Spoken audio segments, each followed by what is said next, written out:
Alright, so time for the ultimate test of the bags. We have my 3-layer Joe Rocket stuff. Well, the warm layer is really just like a fleece vest, which doesn't do anything. I'm going to take our jacket here and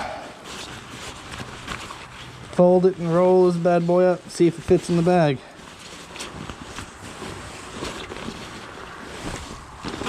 I know there's probably going to be a lot of people in the comments going, "What are you doing?" Triggering all sorts of folks.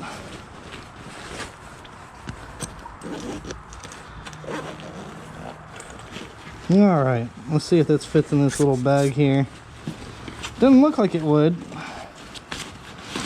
Hope I'm pleasantly surprised. So, okay. Not gonna win any awards for a massive amount of storage. One rain jacket pretty much fills this side, so I'm not gonna pack my cold and my wet. They claim on the site it's like 22 liters of storage, but that might be a little bit of an exaggeration. That's a nice way to put it.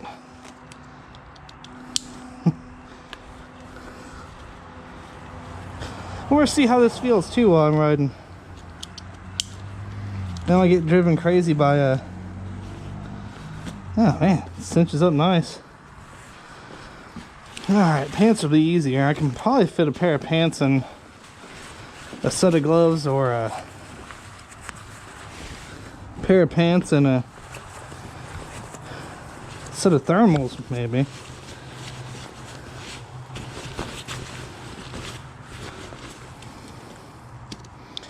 Yeah, I think this is a much lower difficulty level of fitting in here.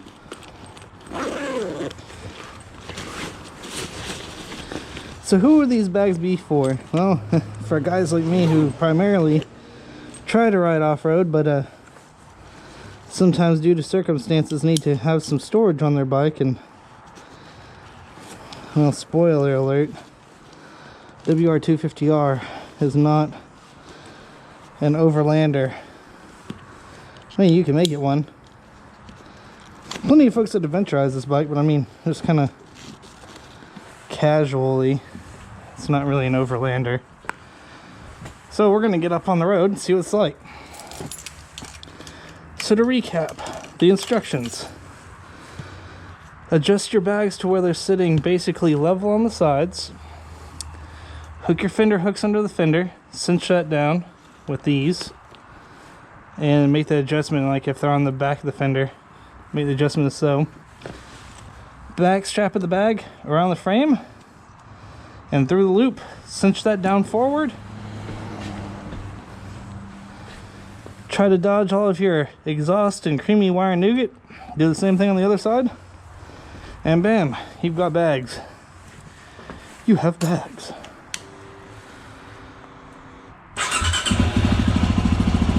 So, time for the test. Will this drive me crazy? I'm used to riding this bike, Yamaha Puttanesca. I know it's Italian for fish, and I know I've made this joke many times. It's fault of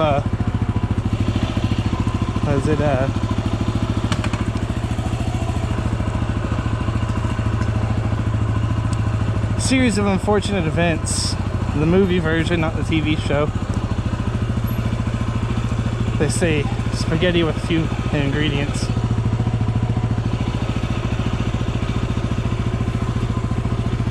It's a challenging place to get out of.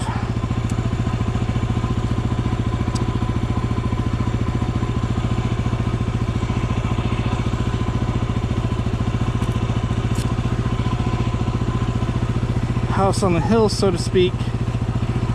And a few of the folks will be like, "Why aren't you staying here?" I'm like, well, they have roof problems. They're about to have this house under a heavy amount of remodeling, so there's not going to be room for me here.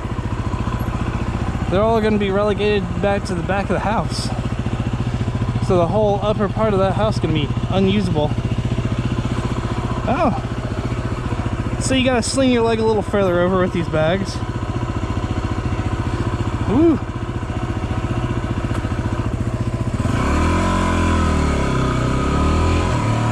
You don't really feel them on the seat. You feel a bit of strap on your rear.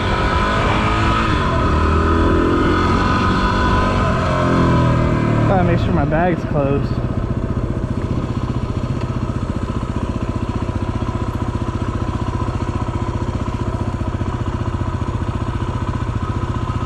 Yeah, it's closed. But you feel them standing up.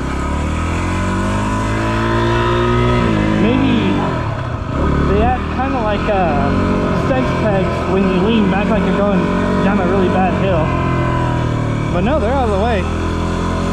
I guess I'll see if they melt on the ride to and from.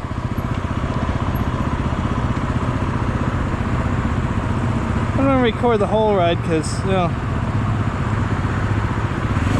street riding, kind of boring.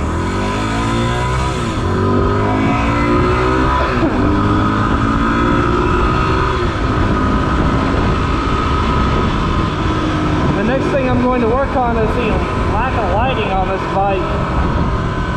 Hopefully I'll have enough spare cash to grab a lux meter. We'll do some scientific testing. But I'm going to sign off for a little bit. We'll see if these bags melt on the way there and back. But it is quite nice to have all of that rain gear out of my backpack. That's uncomfortable. I have a stop sign.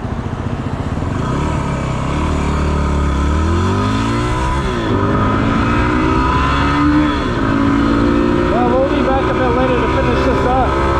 See you guys in a few. So I should have kept the camera on. There was a Recon 20 on the way here. And yeah, I had to test the fact that this bike doesn't have ABS. Locked it up nice and quick. I will say one thing the Tusk Sport does not do is stop on a dime, especially when paired with the Shinko 216.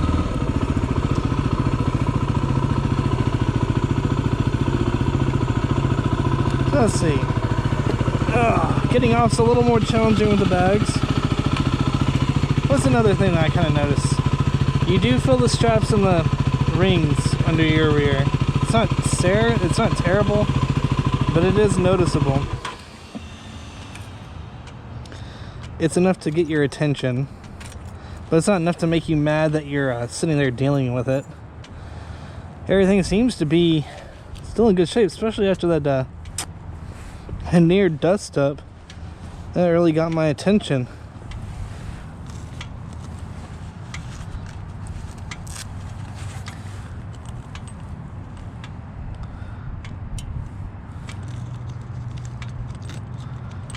It's a little close to the pipe, and it seems like it'll be alright. We'll see if that melts. But everything seems to have survived the journey, so we'll see what we got going on with these test bags. We'll do a bit more of a lengthy review when I take the 40-mile ride to work tomorrow.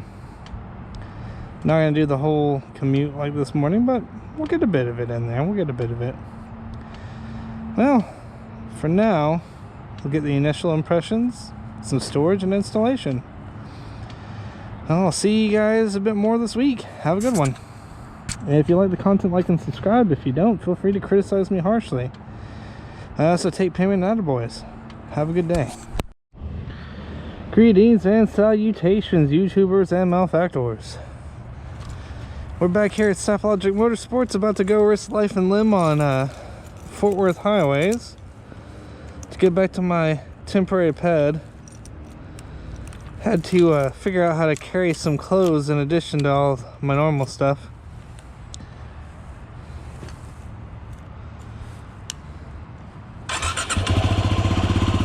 So we're gonna do a little night ride, gather some more thoughts about these bags and everything,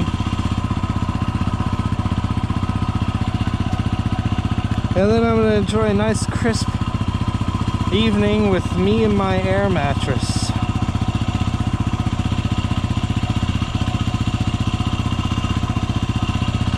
So far I'm actually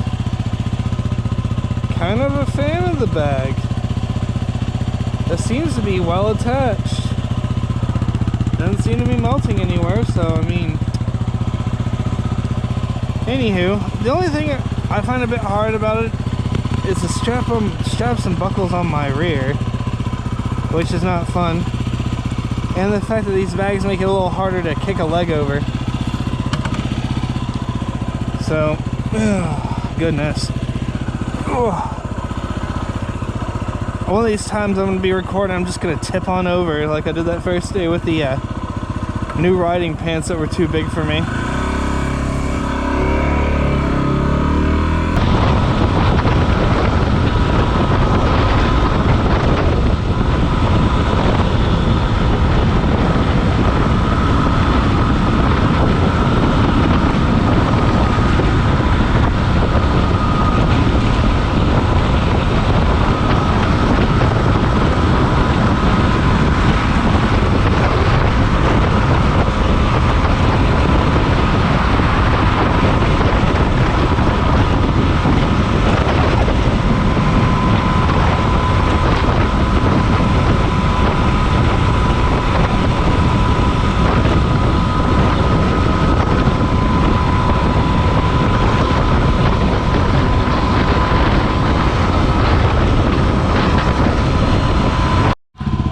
Greetings and salutations, YouTubers and malefactors. We're back here at Stop Logic Motorsports, and we're going to take this, and I have a bit of a correction to make. It's on a 40-mile trip. It's like a 35-ish mile trip.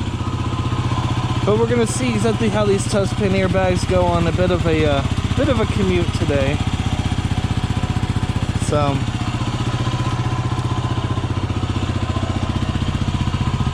we're going to review the general comfort and feel of these things. And yeah, I know, hey, you didn't trim the back of it. Well, I don't really sit all the way back there. This is kind of a severe hill, and I'm kind of short for this bike.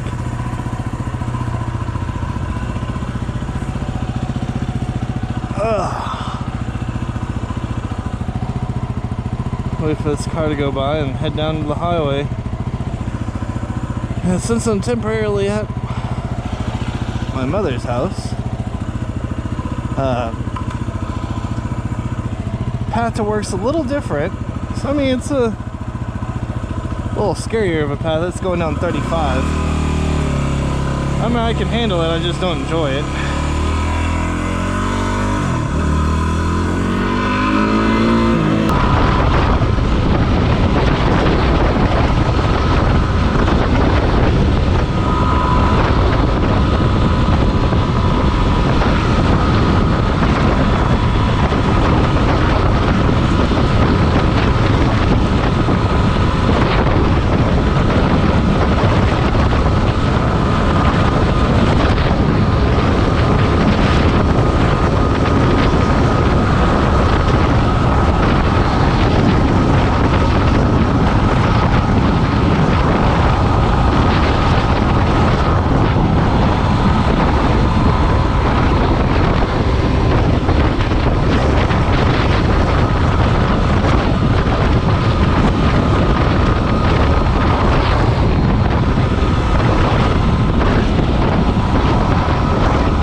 Well, we are back, and we are about to try and stretch the limits of these Tusk Traverse bags real quick.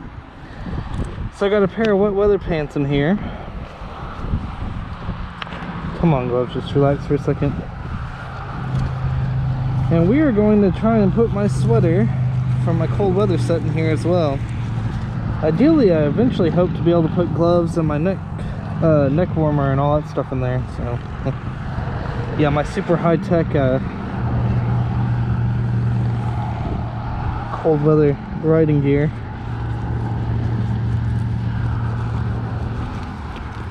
Will it fit it? Will it blend? Interesting series if you've never watched it. They blend all sorts of terrible stuff.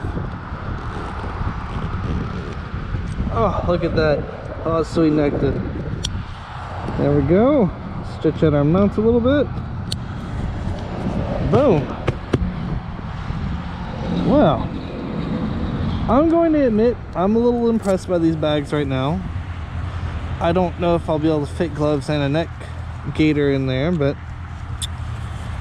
who knows, maybe.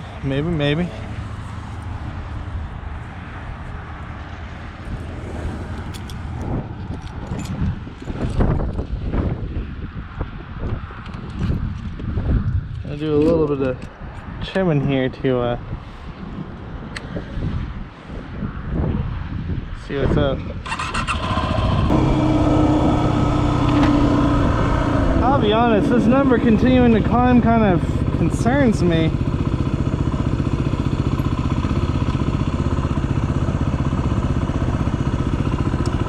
One other thing about this bike right now, I'm currently running the Walmart motorcycle synthetic 10W40, and man, this shifting is not feeling. Well, greetings and salutations, YouTubers and malefactors. We're back here at Stop Logic Motorsports, and I guess saw a new video out by Everride the other day about the Tusk Traverse stuff and the various Tusk bag products. Kind of takes the wind out of my sails a bit. He's a much better reviewer than I am. But I've got a different flavor of what I've been doing since I put these things on. Basically, I'm just doing a daily, I guess, video journal of how my impressions are of these bags and using them every day.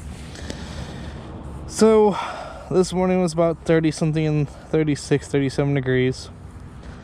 It's now about 60 outside, so I had to delayer a little bit.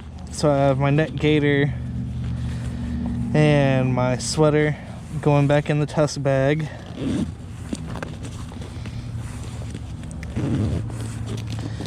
I do have my cold weather gloves chilling in the backpack, but I just didn't want to load a bunch of stuff on my back because it's a little aggravating.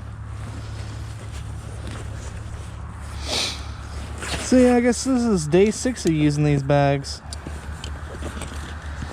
And funny enough, it did rain up where the bike was at this weekend while I was down getting my move on. And nothing inside was wet from the rain. Kind of surprised.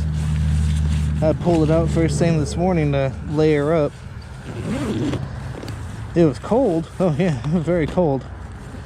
But it was not wet, so as far as like a nod to the waterproofing of these bags or water resistance, it's a pretty good deal. Another positive I can tell you about these bags is when you're fully kitted up for cold weather riding, you don't notice the straps so much. I think I'm gonna go back to using my regular bars. Greetings and salutations, YouTubers and malefactors. We're back here at Stop Logic Motorsports, and I guess putting a pin in the multi-day review of the Tusk Pannier bags. I plan to leave these things fully loaded and head out to the woods this weekend if weather permits. And I guess day 7 so far of my impressions. So you don't really notice the bags. If you're fully kitted up in cold weather gear, you don't notice how uncomfortable this is. Even just in your regular gear, it's not that bad. It's tolerable.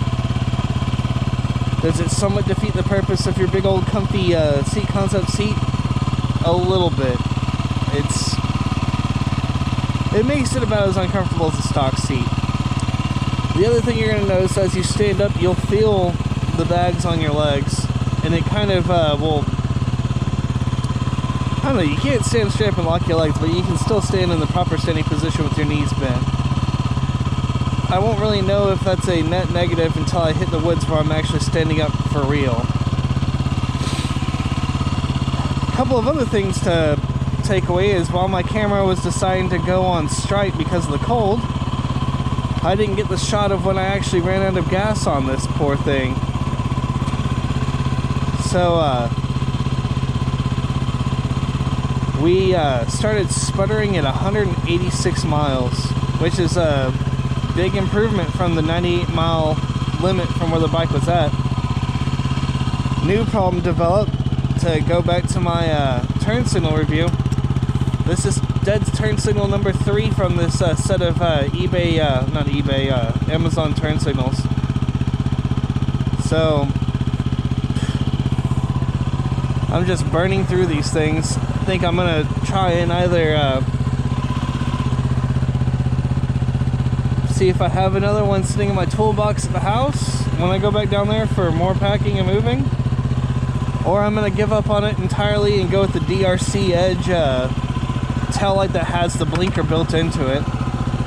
I do have that sort of style of tail light. I believe it fits this knockoff that I could use for the interim.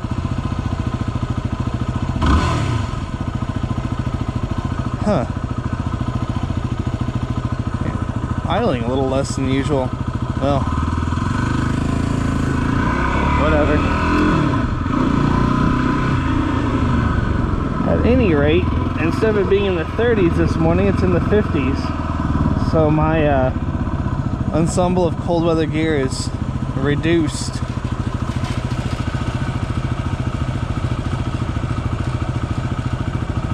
Make sure I have my wallet.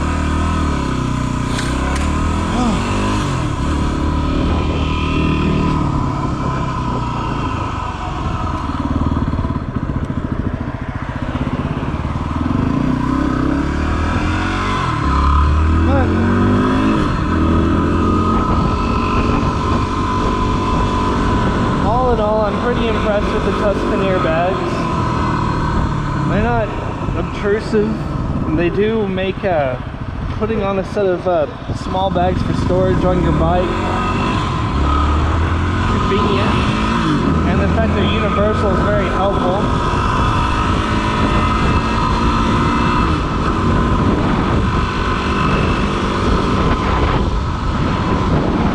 I wouldn't expect them to pack your whole deal, but if you have like a compact toolkit and a compact planer and a set of wet weather gear, they would probably work just fine for you. I wouldn't use it for around the world tours or anything, but for like weekend adventure rides, small camp outs, stuff like that, yeah, they'd be fine. They'd be just fine for that.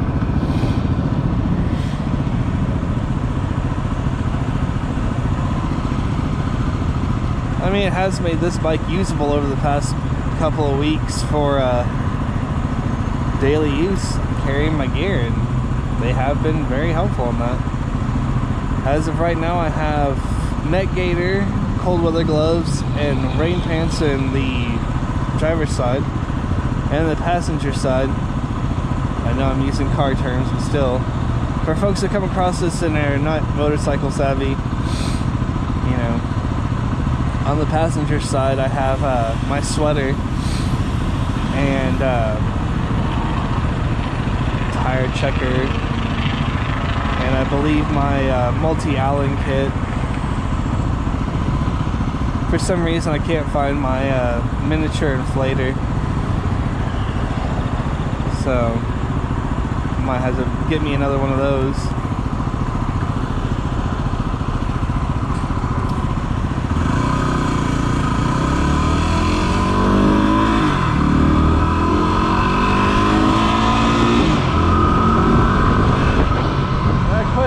Would I actually recommend this bag setup to folks? And yeah, actually I'm pretty pleased with it.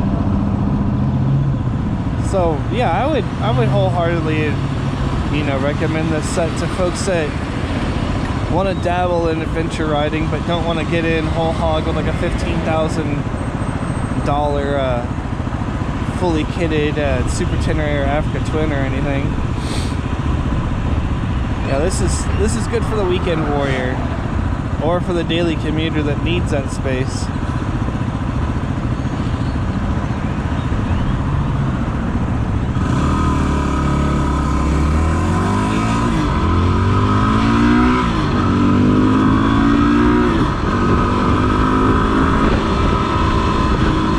The next question you might ask is, have they been damaged by their proximity to the pipe?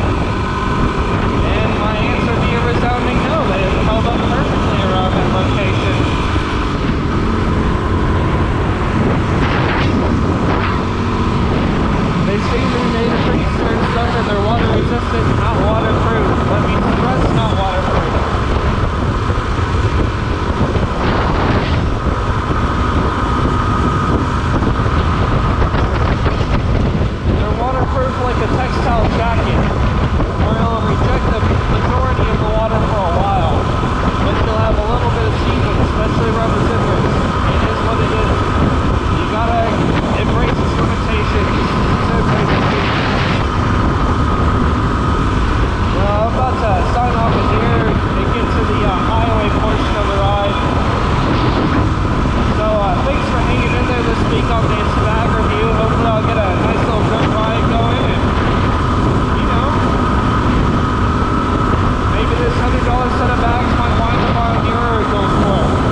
back.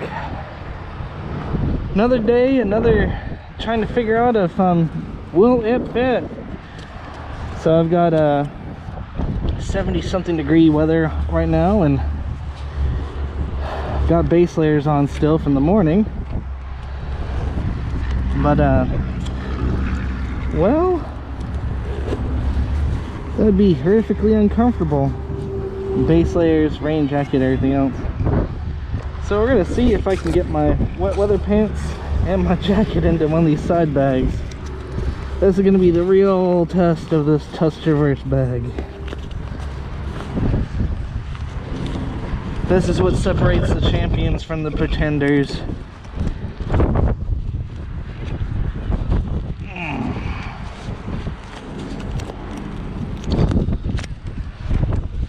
I can practically feel the stress coming off the zipper.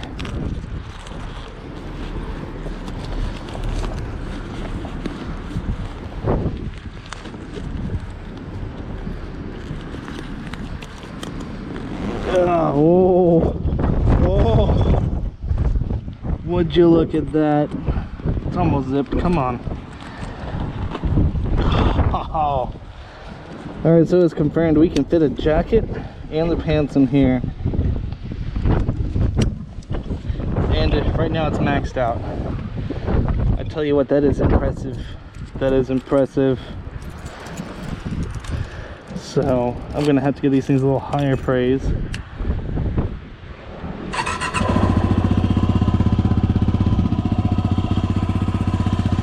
Well, we're gonna get underway.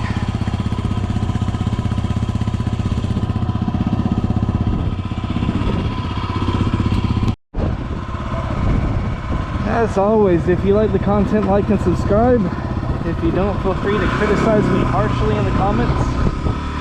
You can whip me, beat me, and make me write hot checks. And I'll see you guys in the dirt hopefully next. Have a good one.